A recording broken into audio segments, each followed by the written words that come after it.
This video is going to be on some basic sword maintenance that I do, as well as disassembly and reassembly. So, starting out, this is just routine stuff that I do on a regular basis to maintain my blades. The kind of maintenance kit that I got is this one from Amazon. It was, I think, about $16.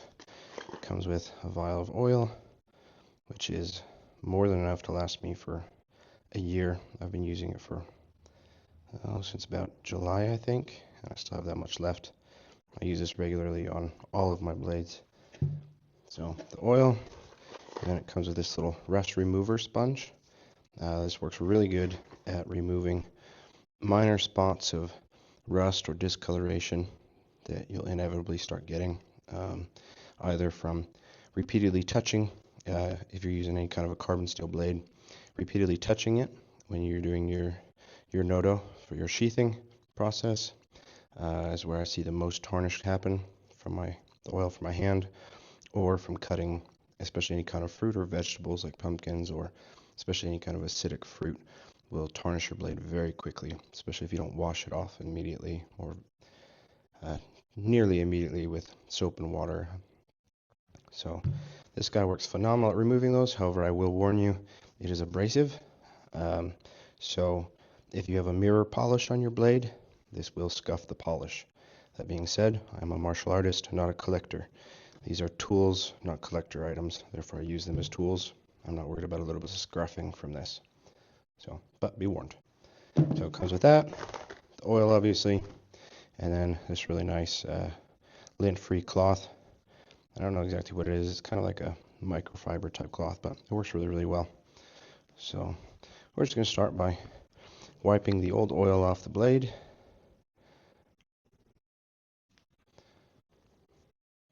Give it a good wipe down. This kind of is going to allow me to identify where I have little bits of discoloration along the edge here. Really, the blade is not in bad shape at all. A little bit of discoloration there. A few minor scratches and scuffs. So I'm just going to take this guy. I always use something soft. This is a yoga mat I got at the thrift store for like $2, and I cut it up. I use it as a non-slip surface. It works phenomenally. So we're just going to take this guy, rub out those discoloration spots.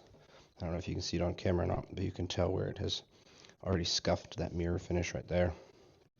Again, personally, I'm not at all worried about that. If you want to kind of restore that mirror finish, you can use just a basic, any kind of basic steel polish or metal polish, and it'll pretty well put that shine back. But for the most part, I am not worried about that.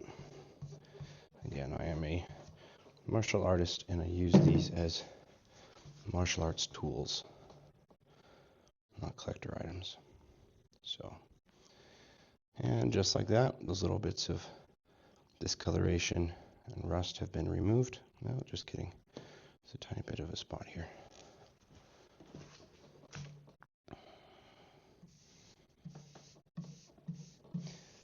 Again, this guy works very well at removing these. Doesn't take a whole lot of work. And it takes those little bits of rust right off, especially if you keep up with your maintenance and you do this, I don't know, every month or so, or when you notice that you start getting some discoloration. And there we go. Discoloration is gone. Good to go. So now that we've removed the discoloration, I'm not going to apply a new coat of oil yet because we're going to disassemble it, so I'm going to be touching the blade and whatnot. And I will put fresh coat of oil on it when I am completely done touching the blade. So now let's go ahead and remove the tsuka off of this guy. I've never actually disassembled this one, so I figured it's about time that I take it apart, make sure I don't have any rust or anything starting to form in here from the blade getting wet or anything like that. So you've got your two pins. Sometimes they are directional, and if you look at them, you can tell that one end is thicker than the other. However, that's not always the case.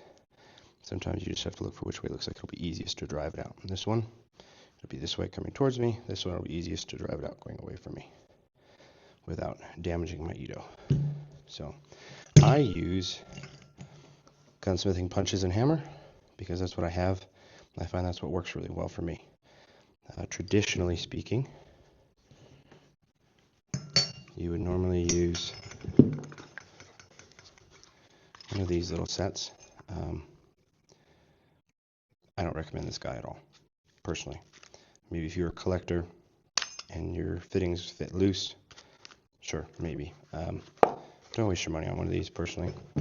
I like my little hammer and punch set far, far better.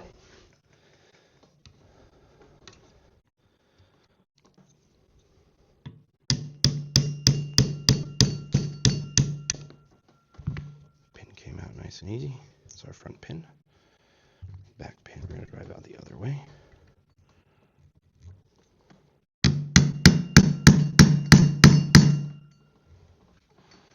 Careful not to damage my wrap.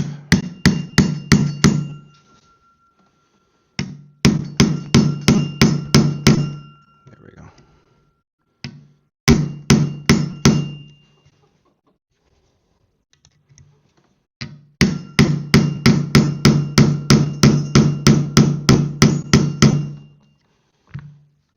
Now there's quite a bit of tension on this pin, which means that the fittings are very tight.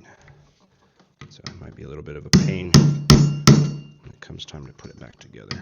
There we go. But we shall cross that bridge when we get there. It's our back pin. Alrighty, so now that we have our pins off, to disassemble, I'm going to firmly grasp it with both hands, placing 2 thumbs on the tsuba, and I'm going to give that a push. I'm going to flip it over, same thing, give it a push. I'm just going to keep working my way back and forth, trying to loosen this. The first time you take it apart, it's going to be pretty tight. You may struggle to get it apart.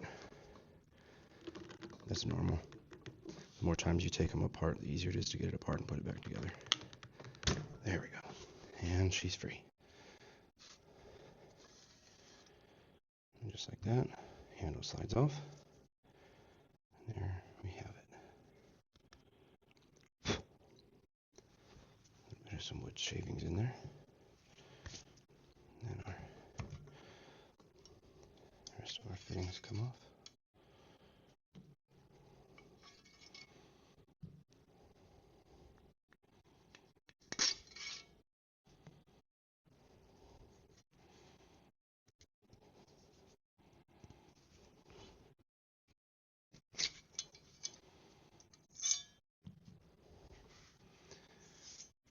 There we have it. I'm just going to take a rag.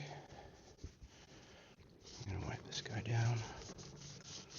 A little bit of rust on the handle. This is pretty normal. Usually when they come like this, they have a little bit of rust and stuff on there from the forging and etc. I'm not really worried about it. It's a pretty normal amount from what I would usually see. So right now I'm mostly inspecting to make sure there's no rust forming anywhere up here.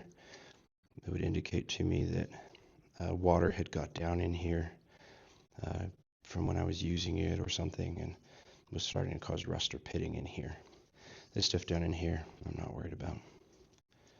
If you wanted to make it look pretty, you could, clean this up, but personally I'm not too worried about it. I've never tried though, so let's just give it a try. Alright, so I just spent maybe a couple of minutes using that rust remover sponge, or eraser, excuse me, and it cleaned it up really nice. Again, I wasn't worried about the amount of rust on there, but I figured I had it open and I had the eraser, so I'd give it a try, and it did phenomenal. So now, let's put it all back together. Before I do, we're going to go ahead and put a light coat of oil on it, just to prevent any future rust. This does not need to be a lot. Like I said, that bottle goes a long ways. So I'm going to go ahead and wipe this guy down. so. And we will fit our fittings back on.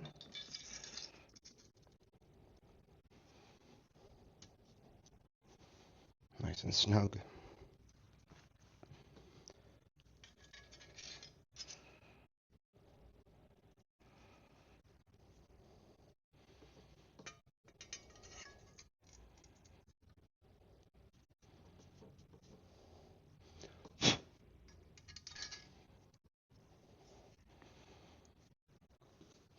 I'm going to put my handle on. Now it was a little tight coming apart. Now, so when you go to put it back together, usually you'll hold it upright, and then strike the bottom of the handle. Doing so will usually cause it to suck up and into position. It's not quite where it needs to be. A little bit of a gap here. So using a wood block with something soft so I don't damage, I'm going to give it a couple of taps. Looking in the holes, we're now lined up. So now, front pin, I drove it out this way, so we're going to drive it back in this way. Start it with my hand. Usually I'll start with just the hammer.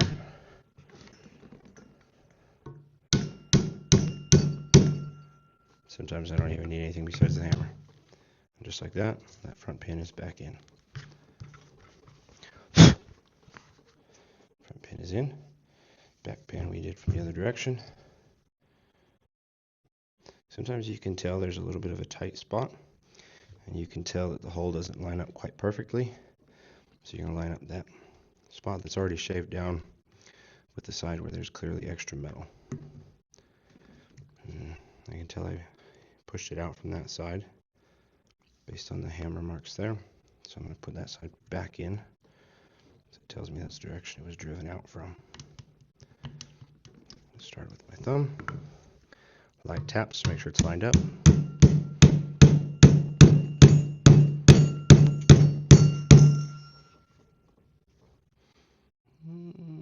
Could go in just a tiny bit farther. So I'm going to use my punch so I don't damage the needle.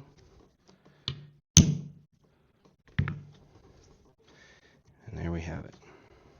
I'm actually going to push it back out just a touch.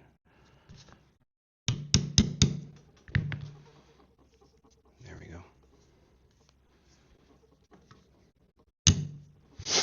And there we have it. We've now reassembled. Everything is tight. Nothing makes noise. Now, last, I'm going to wipe my blade off again, and then I'm going to oil my blade. I clean and oil the blade after every time I do any kind of cutting practice, and my steel Iaido, I clean and apply a new coating of oil, I don't know, probably every third practice or training session, or whenever I notice that it's running out of oil. You'll notice it's running out of oil when it starts to stick to your hand a lot more during your noto, as opposed to gliding smoothly between your fingers. And that's when I'll usually apply another coat just to protect it from the oil on my fingers. There we have it. Blade is done. Now, for saya maintenance, this particular guy,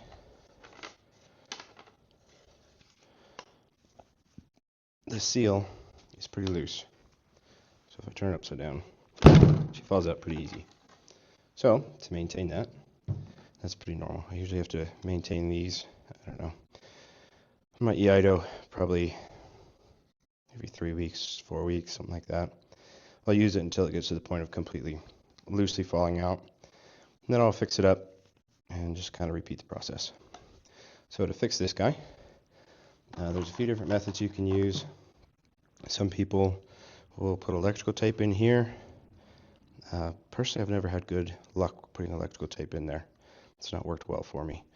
So what I do, that I've found works really well, and what I like to do, I like how it works, is I use wood glue, just regular old wood glue, and then I will cut a very thin little piece of paper, and I will glue this piece of paper in on the back right here. I like to do it on the back. It's what was recommended to me, because if you build it up on the sides, you're creating a side tension. Your side is two pieces of wood that are stuck together like this. You can see the seam here and you can see the seam in the back, right? So if you add too much material on the sides, then you run the risk of splitting your saya, cracking it, pushing it out to the sides. So it was recommended to me that instead of adding material to the sides, you add it to the front and the back in order to create that tension. So I like to put it on the back. To do this, I use those little coffee stir sticks. Is the perfect size. I'll take some wood glue, apply a generous amount of wood glue, and I will apply the wood glue down in here. I will coat the inside very thickly.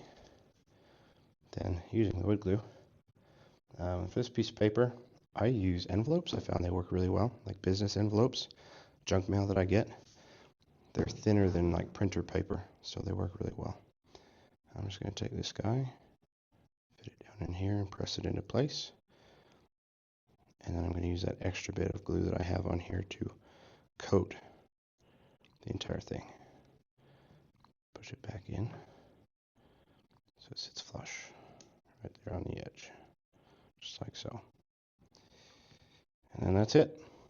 I'm going to leave that to dry overnight, and then tomorrow I'll test the fit. If it's still loose, then I'll apply another layer, but unless it's extremely loose, I've never had to apply more than one layer. Usually just applying this one layer with the wood glue is enough to make it tight enough that you actually can't fully seal the katana. You'll have maybe 1/8 to 1/4 of an inch gap.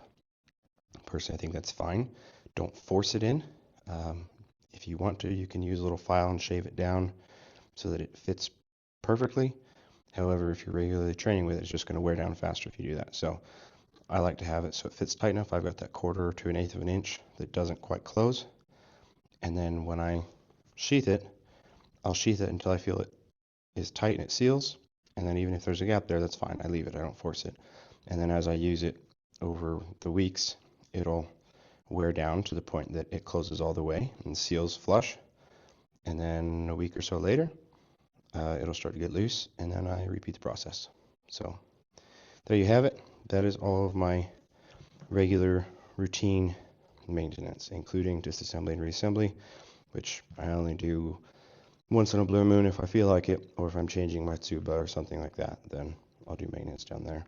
But otherwise, unless I have a reason to believe that there may be rust forming down there, I don't worry about it. I leave it be. But there you have it.